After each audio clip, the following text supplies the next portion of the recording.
Lembro do Piperno comentando a final da Libertadores em 2011 no Pacaembu pelo Band Esportes. Uma Libertadores especial aí.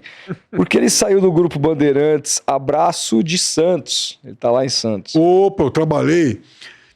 Vou contar um negócio para vocês que aconteceu naquele dia. O Santos e Penharol. Naquele dia eu fui apresentado ao Dorval. Dorval, Mengal, Pelé Coutinho, Pepe e tal. Foi uma música. Fiquei honrado pra caramba, né?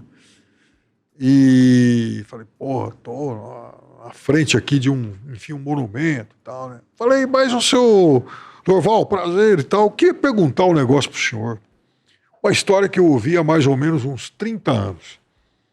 Aí ele olhou assim, espantado e tal. E essa história é incrível, é maluca.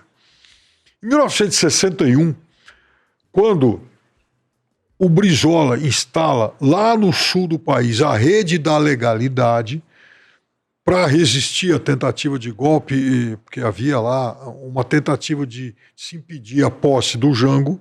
Então, o sul do país, o Brizola arma, inclusive, o sul do país e monta uma rede de rádio para encampar essa resistência.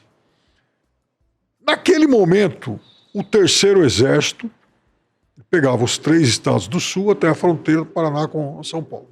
Beleza.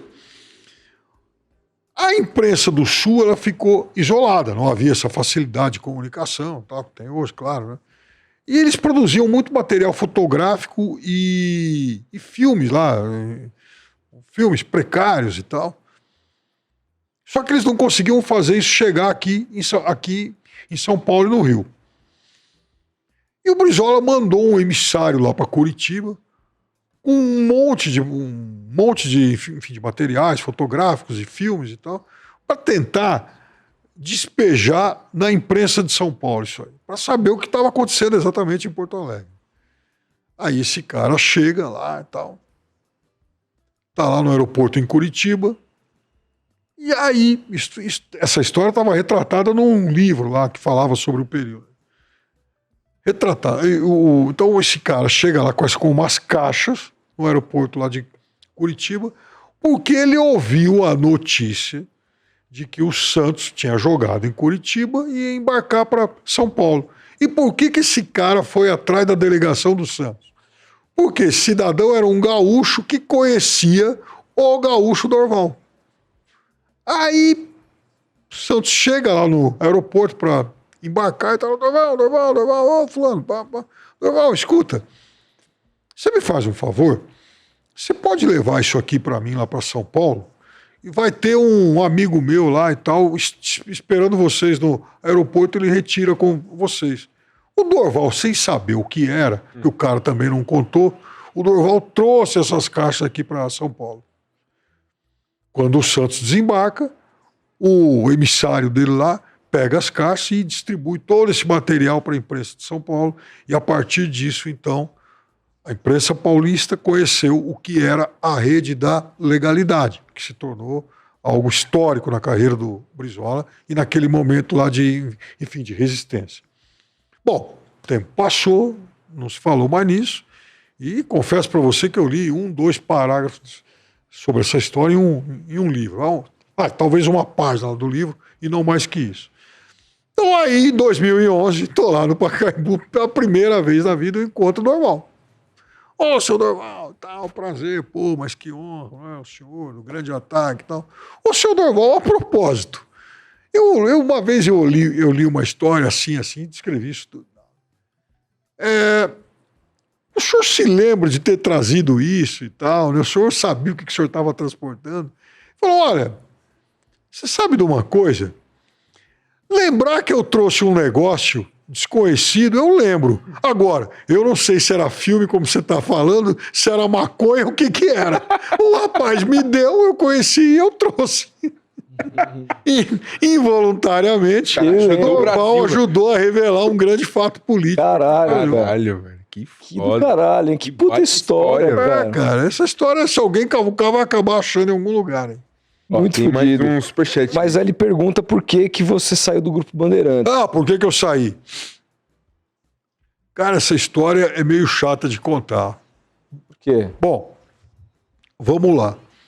Tem nenhuma pressa aqui. Tá Não, aqui é o seguinte, eu fui para Jovem Pan em setembro de 21, a Jovem Pan virou TV em outubro, 40 dias, enfim, 40 dias depois.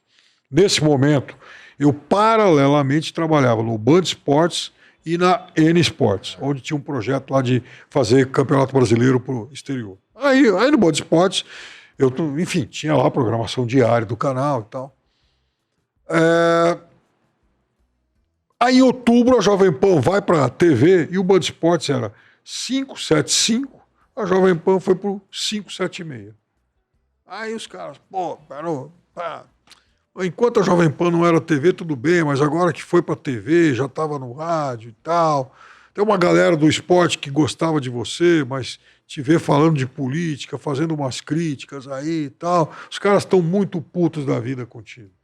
Então, não sei, você vai ter que escolher. Falei, mas gostei lá do que eu estou fazendo, vamos pensar em uma solução para isso. Aí eu fui empurrando com a barriga, né? Aí vai indo, chega fevereiro. E os caras me pressionando. E aí, você vai decidir ou não vai? E aí, você vai decidir ou não vai? Eu sempre arrumava algum argumento lá para ter aí uma sobrevida. Até que teve o dia do jogo do Palmeiras com o time do Egito lá pelo Mundial de 22. E o Band Esportes comprou aquele. O Ali. Olha, Palmeiras fez o jogo contra o Al-Ahly acho que numa terça-feira. Terceiro lugar, né? Não! O de 22. De 22. O Palmeiras ganhou o jogo, ganhou o jogo. Tal. Ganhou 2-0. Naquele momento, na Jovem Pan, eu fazia 2 programas diários. O 3 em 1. E antes do 3 em 1, meia hora antes, eu fazia um programa chamado Opinião. Ficavam eu e o Adriles batendo boca lá, feito 2 galinhos. Nossa senhora. Aí discute. Nossa, era um programa desgastante, chato. O Adriles fala pra caramba. E a gente discutia, enfim, divergia de tudo. E a gente tinha uma boa relação pessoal e tal. Tem até hoje. Não. Assim, não somos íntimos e tal, mas ok, a gente eu encontrei ele lá na Dirce anteontem. Aí, mas a gente, obviamente, ele bolsonarista pra caramba, e eu não, né? Aí, afinal, ele fez ou não fez um gesto na Então, esse dia, aí eu fui fazer o jogo contra o Al-Ahly, não pude fazer o programa Opinião, foi o jogo Shelp lá no meu lugar, e houve a famosa discussão do tema nazismo. E quando acaba o programa, colado no tema, o Adriles, tchau! Quando o Adriles faz isso, e aquela imagem, todo mundo olha, nós estamos falando de nazismo e tal, o cara faz isso aqui. Exatamente. Tudo, tal. O assunto era esse. O assunto era esse. Então ficou aquela imagem, aquela marca. Quando eu vi aquilo, e vi lá a repercussão toda, falei, o Adriles é uma besta em fazer isso, mas o Adriles é absolutamente inocente nisso. Os caras falam, por quê? Porque o Adriles, todo dia comigo, ele acaba o programa assim, ó. Tchau. Só que naquele dia o tema era nazismo. E ele, por hábito, acabou o programa do mesmo jeito como ele sempre fazia comigo.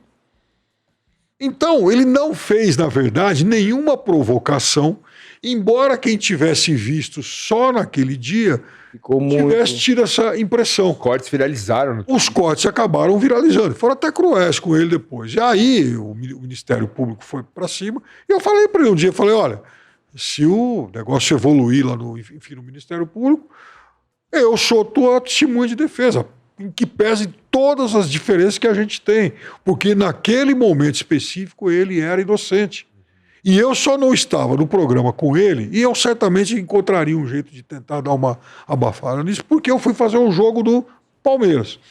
Só que aí... Ele chegou a ser demitido, não foi? Oi? Ele chegou a ser demitido. Ele foi afastado depois em função disso. Olha só o prejuízo profissional que as redes sociais acabaram provocando. Bom, por conta dessa repercussão toda, aí a minha chefia no Band Esportes chega para mim e fala, agora não dá mais. Depois de tudo isso que aconteceu, e você está nesse programa, esse programa está muito visado, manchado e tal, né? Agora você tem que ir lá decidir. Ou aqui ou lá. Falei, tô tão bem lá, né? Já tô acostumado, eu brigo diariamente com os caras, mas tudo bem, já tô meio encaixado lá, já aprendi como brigar lá com eles e tal, mas, putz, tem uma vida de Bandeirantes, eu tava lá 16 anos e Ficou tal. muito marcado pela Band. Aí cheguei na Jovem Pan para pedir demissão. Aí mandaram lá falar com o Tutinha e o Marcelo Carvalho.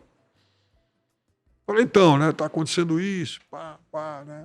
Então, olha, lamentavelmente a conta... Fez um leilãozinho assim. Vou ter que sair, não. Paga mais. Eu simplesmente falei, ó, eu tô O passe saindo. tá alto, tá ligado? Foi exatamente um leilão reverso. Tutinha chega pra mim e fala, tá, você vai sair. Você ganha quanto lá? Tanto. Tá bom, eu cubro. Ah, tá. Cara, foi a negociação mais rápida da minha carreira profissional. Então. Aí eu cheguei no Band Esportes e falei, olha, então, a Jovem Pan resolveu cobrir, eu acho que, né, como lá são 2 salários, né, o do esporte da... então, até então eu não fazia esporte lá. Ele falou assim, eu cubro para você vir fazer esporte aqui também. Eu passei a ter os 2 salários na PAN, e aí realmente ficou fora de questão o Band Esportes cobrir. O Bruno Baio mandou mais um superchat aqui, perguntando justamente disso, dos bastidores. Como funcionam os bastidores da Jovem Pan Esportes em relação à política? Com Pilhado, Mauro e companhia. Tocam no tema nos bastidores, grande abraço. Olha, a gente tem uma relação tranquila. E uma relação respeitosa. Nós não somos amigos de sair juntos toda hora, nós temos outros ciclos aí de relacionamento. Mas, por exemplo, o Mauro, ele mora no prédio do Gabriel Dias, que é o nosso chefe. O Gabriel tá toda hora fazendo churrasco, a gente vai, bebe, se diverte e tal. E assim, é uma relação super tranquila e, por sinal, um profissional que eu respeito demais. Na boa. Eu não vou ligar pro Mauro agora e falar, Mauro, vamos lá beber daqui 15 minutos.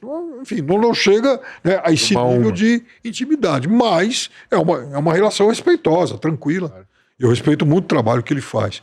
Em relação ao Pilhado, com quem a gente tem realmente essas múltiplas diferenças políticas e tal. Há eu diria um oceano, né, de diferenças entre o que eu penso e o que ele pensa.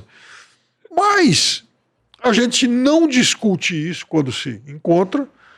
E a relação também, por conta dos temas esportivos, dos amigos comuns, ela é muito boa. Nunca houve briga.